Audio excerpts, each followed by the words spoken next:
اعوذ باللہ من الشیطان الرجیم بسم اللہ الرحمن الرحیم رب اشرح لی صدری ویسر لی امری واحلل عقدۃ من لسانی یفقہوا قولی رب یسر ولا تعسر وتمم بالخیر۔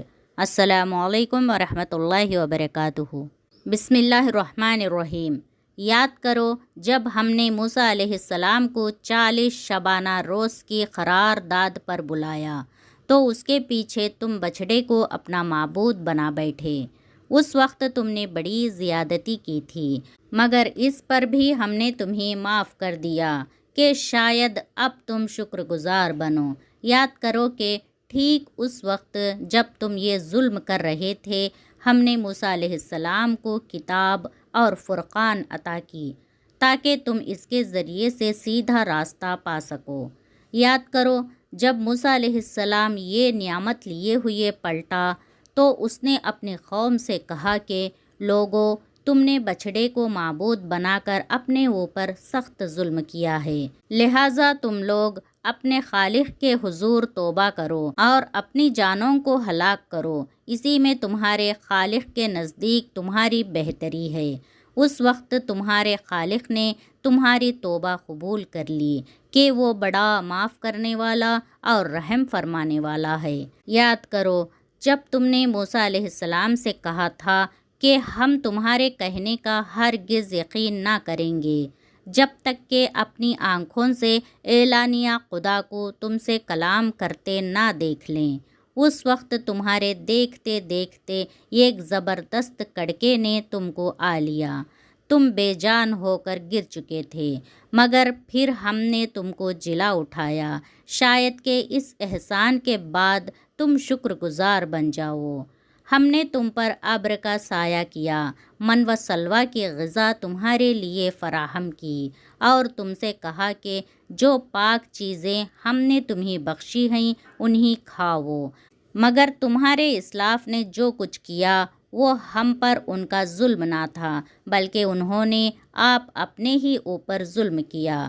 پھر یاد کرو جب ہم نے کہا تھا کہ یہ بستی جو تمہارے سامنے ہے اس میں داخل ہو جاؤ، اس کی پیداوار جس طرح چاہو مزے سے کھاؤ، مگر بستی کے دروازے میں سجدہ ریز ہوتے ہوئے داخل ہونا اور کہتے جانا حتتن حتتن، ہم تمہاری خطاؤں سے درگزر کریں گے اور نیکوکاروں کو مزید فضل و کرم سے نوازیں گے۔ مگر جو بات ان سے کہی گئی تھی ظالموں نے اسے بدل کر کچھ اور کر دیا۔ آخر کار ہم نے ظلم کرنے والوں پر آسمان سے عذاب نازل کیا، یہ سزا تھی ان نافرمانیوں کی جو وہ کر رہے تھے۔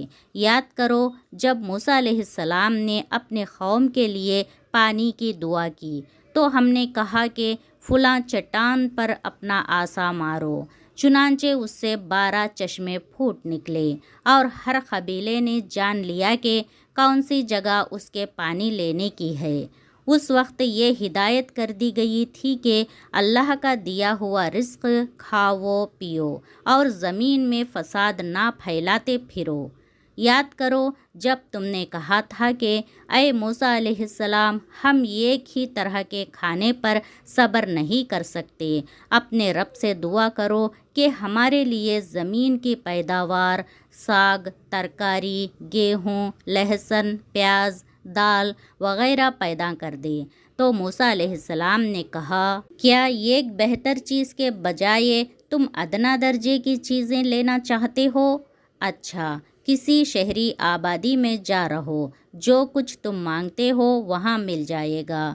آخر کار نوبت یہاں تک پہنچی کہ ذلت و خواری اور پستی و بدحالی ان پر مسلط ہو گئی اور وہ اللہ کے غضب میں گھر گئے۔ یہ نتیجہ تھا اس کا کہ وہ اللہ کی آیات سے کفر کرنے لگے اور پیغمبروں کو ناحق قتل کرنے لگے۔ یہ نتیجہ تھا ان کی نافرمانیوں کا اور اس بات کا کہ وہ حدود شرعی سے نکل جاتے تھے۔ یقین جانو کہ نبی عربی کو ماننے والے ہو یا یہودی، عیسائی ہو یا صابی، جو بھی اللہ اور روز آخرت پر ایمان لائے گا اور نیک عمل کرے گا اس کا اجر اس کے رب کے پاس ہے۔ اور اس کے لیے کسی خوف اور رنج کا موقع نہیں ہے۔ یاد کرو وہ وقت جب ہم نے طور کو تم پر اٹھا کر تم سے پختہ عہد لیا تھا اور کہا تھا کہ جو کتاب ہم تمہیں دے رہے ہیں اسے مضبوطی کے ساتھ تھامنا، اور جو احکام و ہدایت اس میں درج ہیں انہیں یاد رکھنا۔ اسی ذریعے سے توقع کی جا سکتی ہے کہ تم تقوی کی روش پر چل سکو گے، مگر اس کے بعد تم اپنے عہد سے پھر گئے۔ اس پر بھی اللہ کے فضل اور اس کی رحمت نے تمہارا ساتھ نہ چھوڑا، ورنہ تم کبھی کے تباہ ہو چکے ہوتے۔ پھر تمہیں اپنے قوم کے ان لوگوں کا قصہ تو معلوم ہی ہے جنہوں نے سبت کا قانون توڑا تھا۔ ہم نے انہیں کہہ دیا کہ بندر بن جاؤ اور اس حال میں رہو کہ ہر طرف سے تم پر دھتکار پھٹکار پڑے۔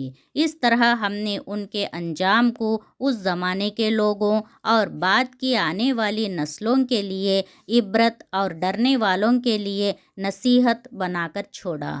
پھر وہ واقعہ یاد کرو جب موسیٰ علیہ السلام نے اپنے قوم سے کہا کہ اللہ تمہیں یہ گائے ذبح کرنے کا حکم دیتا ہے۔ کہنے لگے کیا تم ہم سے مذاق کرتے ہو؟ موسیٰ علیہ السلام نے کہا میں اس سے خدا کی پناہ مانگتا ہوں کہ جاہلوں کی سی باتیں کروں۔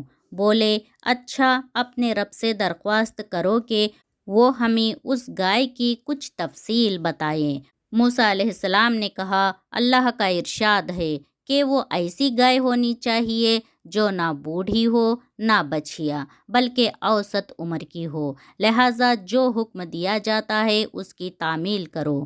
پھر کہنے لگے اپنے رب سے یہ اور پوچھ دو کہ اس کا رنگ کیسا ہو۔ موسیٰ علیہ السلام نے کہا وہ فرماتا ہے زرد رنگ کی گائے ہونی چاہیے جس کا رنگ ایسا شوق ہو کہ دیکھنے والوں کا جی خوش ہو جائے۔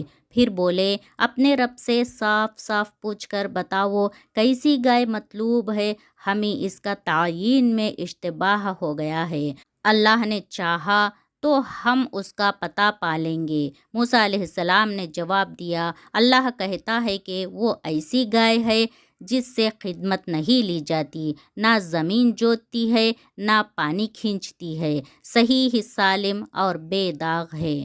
اس پر وہ پکار اٹھے کہ ہاں اب تم نے ٹھیک پتہ بتایا ہے۔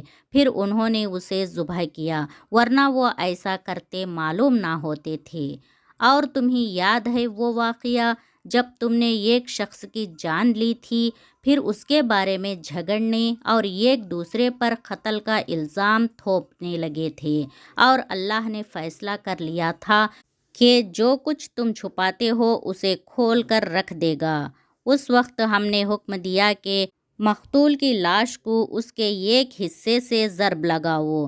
دیکھو اس طرح اللہ مردوں کو زندگی بخشتا ہے اور تمہیں اپنی نشانیاں دکھاتا ہے تاکہ تم سمجھو، مگر ایسی نشانیاں دیکھنے کے بعد بھی آخر کار تمہارے دل سخت ہو گئے، پتھروں کی طرح سخت، بلکہ سختی میں کچھ ان سے بھی بڑھے ہوئے، کیونکہ پتھروں میں سے تو کوئی ایسا بھی ہوتا ہے جس میں سے چشمے پھوٹ بہتے ہیں، کوئی پھٹتا ہے اور اس میں سے پانی نکل آتا ہے، اور کوئی خدا کے خوف سے لرز کر گر بھی پڑتا ہے۔ اللہ تمہارے کرتوتوں سے بے خبر نہیں ہے۔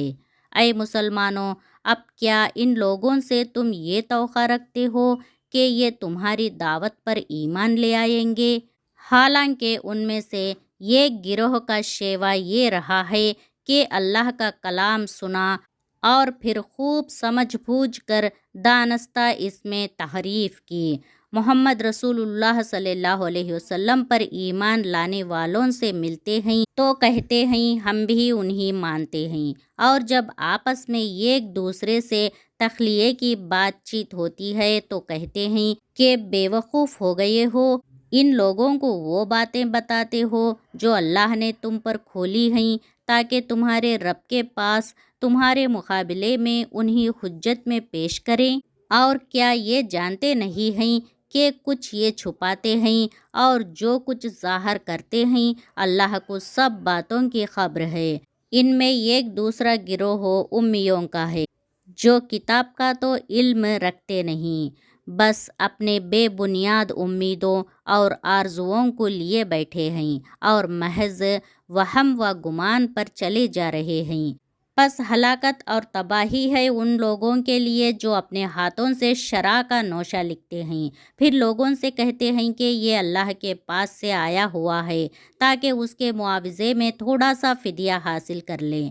ان کے ہاتھوں کا یہ لکھا بھی ان کے لیے تباہی کا سامان ہے اور ان کی یہ کمائی بھی ان کے لیے موجب ہلاکت۔ وہ کہتے ہیں کہ دوزخ کی آگ ہمیں ہرگز چھونے والی نہیں، الا یہ کہ چند روز کی سزا مل جائے تو مل جائے۔ ان سے پوچھو، کیا تم نے اللہ سے کوئی عہد لے لیا ہے جس کی خلاف ورزی وہ نہیں کر سکتا، یا بات یہ ہے کہ تم اللہ کے ذمے ڈال کر ایسی باتیں کہہ دیتے ہو جن کے متعلق تمہیں علم نہیں ہے کہ اس نے ان کا ذمہ لیا ہے؟ آخر تمہیں دوزخ کی آگ کیوں نہ چھوئے گی؟ جو بھی بدی کمائے گا اور اپنی خطا کاری کے چکر میں پڑا رہے گا وہ دوزخی ہے اور دوزخ ہی میں وہ ہمیشہ رہے گا، اور جو لوگ ایمان لائیں گے اور نیک عمل کریں گے وہی جنتی ہیں اور جنت میں وہ ہمیشہ رہیں گے۔ یاد کرو، اسرائیل کی اولاد سے ہم نے پختہ عہد لیا تھا کہ اللہ کے سوا کسی کی عبادت نہ کرنا، ماں باپ کے ساتھ، رشتہ داروں کے ساتھ، یتیموں اور مسکینوں کے ساتھ نیک سلوک کرنا، لوگوں سے بھلی بات کہنا، نماز قائم کرنا اور زکوٰۃ دینا، مگر تھوڑے آدمیوں کے سوا تم سب اس عہد سے پھر گئے اور اب تک پھرے ہوئے ہو۔ پھر ذرا یاد کرو، ہم نے تم سے مضبوط عہد لیا تھا کہ آپس میں ایک دوسرے کا خون نہ بہانا اور نہ ایک دوسرے کو گھر سے بے گھر کرنا۔ تم نے اس کا اقرار کیا تھا، تم خود اس پر گواہ ہو، مگر آج وہی تم ہو کہ اپنے بھائی بندوں کو قتل کرتے ہو، اپنی برادری کے کچھ لوگوں کو بے خانمہ کر دیتے ہو، ظلم و زیادتی کے ساتھ ان کے خلاف جتھے بندیاں کرتے ہو، اور جب وہ لڑائی میں پکڑے ہوئے تمہارے پاس آتے ہیں تو ان کی رہائی کے لیے فدیہ کا لین دین کرتے ہو، حالانکہ انہیں ان کے گھروں سے نکالنا ہی سرے سے تم پر حرام تھا۔ تو کیا تم کتاب کے ایک حصے پر ایمان لاتے ہو اور دوسرے حصے کے ساتھ کفر کرتے ہو؟ پھر تم میں سے جو لوگ ایسا کریں ان کی سزا اس کے سوا اور کیا ہے کہ دنیا کی زندگی میں ذلیل و خوار ہو کر رہیں اور آخرت میں شدید ترین عذاب کی طرف پھیر دیے جائیں۔ اللہ ان حرکات سے بے خبر نہیں ہے جو تم کر رہے ہو۔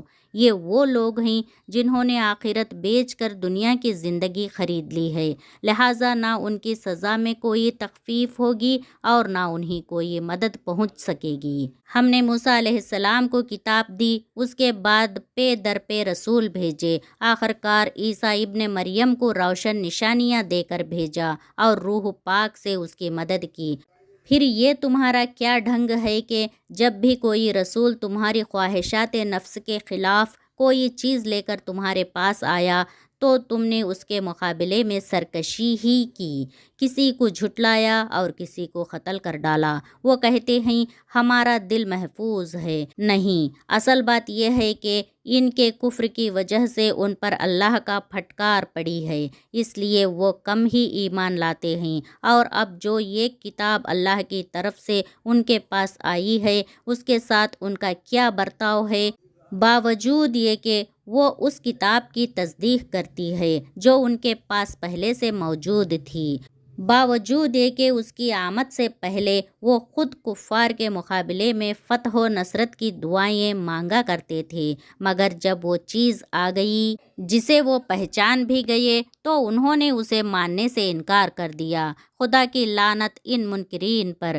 کیسا برا ذریعہ ہے جس سے یہ اپنے نفس کی تسلی حاصل کرتے ہیں کہ جو ہدایت اللہ نے نازل کی ہے اس کو قبول کرنے سے صرف اس ضد کی بنا پر انکار کر رہے ہیں کہ اللہ نے اپنے فضل، وحی و رسالت سے اپنے جس بندے کو خود چاہا نواز دیا، لہٰذا اب یہ غضب بالائے غضب کے مستحق ہو گئے ہیں، اور ایسے کافروں کے لیے سخت ذلت آمیز سزا مقرر ہے۔ جب ان سے کہا جاتا ہے کہ جو کچھ اللہ نے نازل کیا ہے اس پر ایمان لاؤ، تو وہ کہتے ہیں ہم تو صرف اس چیز پر ایمان لاتے ہیں جو ہمارے ہاں یعنی بنی اسرائیل میں اتری ہے۔ اس دائرے کے باہر جو کچھ آیا ہے اسے ماننے سے وہ انکار کرتے ہیں، حالانکہ وہ حق ہے اور اس تعلیم کی تصدیق و تائید کر رہا ہے جو ان کے ہاں پہلے سے موجود تھی۔ اچھا، ان سے کہو اگر تم اس تعلیم ہی پر ایمان رکھنے والے ہو جو تمہارے ہاں آئی تھی تو اس سے پہلے اللہ کے ان پیغمبروں کو جو خود بنی اسرائیل میں پیدا ہوئے تھے کیوں قتل کرتے رہے؟ تمہارے پاس موسیٰ علیہ السلام کیسی کیسی روشن نشانیوں کے ساتھ آیا، پھر بھی تم ظالم تھے۔ اس کے پیٹ موڑتے ہی بچھڑے کو معبود بنا بیٹھے۔ پھر ذرا اس میثاق کو یاد کرو جو طور کو تمہارے اوپر اٹھا کر ہم نے تم سے لیا تھا۔ ہم نے تاکید کی تھی کہ جو ہدایت ہم دے رہے ہیں ان کی سختی کے ساتھ پابندی کرو اور کان لگا کر سنو۔ تمہارے اسلاف نے کہا کہ ہم نے سن لیا مگر مانیں گے نہیں، اور ان کی باطل پرستی کا یہ حال تھا کہ دلوں میں ان کے بچھڑا ہی بسا ہوا تھا۔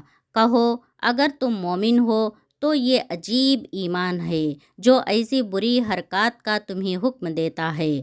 ان سے کہو کہ اگر واقعی اللہ کے نزدیک آخرت کا گھر تمام انسانوں کو چھوڑ کر صرف تمہارے ہی لیے مخصوص ہے تب تو تمہیں چاہیے کہ موت کی تمنا کرو اگر تم اپنے اس خیال میں سچے ہو۔ یقین جانو کہ یہ کبھی اس کی تمنا نہ کریں گے، اس لیے کہ اپنے ہاتھوں جو کچھ کما کر انہوں نے وہاں بھیجا ہے اس کا اقتضا یہی ہے کہ یہ وہاں جانے کی تمنا نہ کریں۔ اللہ ان ظالموں کے حال سے خوب واقف ہے، تم انہی سب سے بڑھ کر جینے کا حریص پاؤ گے، حتیٰ کہ یہ اس معاملے میں مشرکوں سے بھی بڑے ہوئے ہیں۔ ان میں سے ایک شخص یہ چاہتا ہے کہ کسی طرح 1000 برس جیے، حالانکہ لمبی عمر بہرحال اسے عذاب سے تو دور نہیں پھینک سکتی جیسے کچھ اعمال یہ کر رہے ہیں۔ اللہ تو انہیں دیکھ ہی رہا ہے۔ ان سے کہو کہ جو کوئی جبرائیل علیہ السلام سے عداوت رکھتا ہو اسے معلوم ہونا چاہیے کہ جبرائیل علیہ السلام نے اللہ ہی کے اذن سے یہ قرآن تمہارے قلب پر نازل کیا ہے جو پہلے آئی ہوئی کتابوں کی تصدیق و تائید کرتا ہے اور ایمان لانے والوں کے لیے ہدایت اور کامیابی کی بشارت بن کر آیا ہے۔ اگر جبرائیل علیہ السلام سے ان کی عداوت کا سبب یہی ہے تو کہہ دو کہ جو اللہ اور اس کے فرشتوں اور اس کے رسولوں اور جبرائیل اور میکائیل کے دشمن ہیں، اللہ ان کافروں کا دشمن ہے۔ ہم نے تمہاری طرف ایسی آیات نازل کی ہیں جو صاف صاف حق کا اظہار کرنے والی ہیں، اور ان کی پیروی سے صرف وہی لوگ انکار کرتے ہیں جو فاسق ہیں۔ کیا ہمیشہ ایسا ہی نہیں ہوتا آ رہا ہے کہ جب انہوں نے کوئی عہد کیا تو ان میں سے ایک نہ ایک گروہ نے اسے ضرور ہی بالائے طاق رکھ دیا، بلکہ ان میں سے اکثر ایسے ہی ہیں جو سچے دل سے ایمان نہیں لاتے۔ اللہ تعالی ہمیں مکمل ایمان عطا فرمائے۔ اللہ تعالی ہمیں کہنے سننے سے زیادہ عمل کی توفیق دے۔ جب تک ہمیں زندہ رکھے اسلام اور ایمان پر زندہ رکھے، خاتمہ بالخیر ہو، آمین۔ ناظرین، انشاءاللہ پھر ملیں گے اگلی آیتوں کے ترجمے کے ساتھ نیکسٹ ویڈیو میں۔ السلام علیکم ورحمۃ اللہ وبرکاتہ۔ وآخر الدعوانا الحمد للہ رب العالمین۔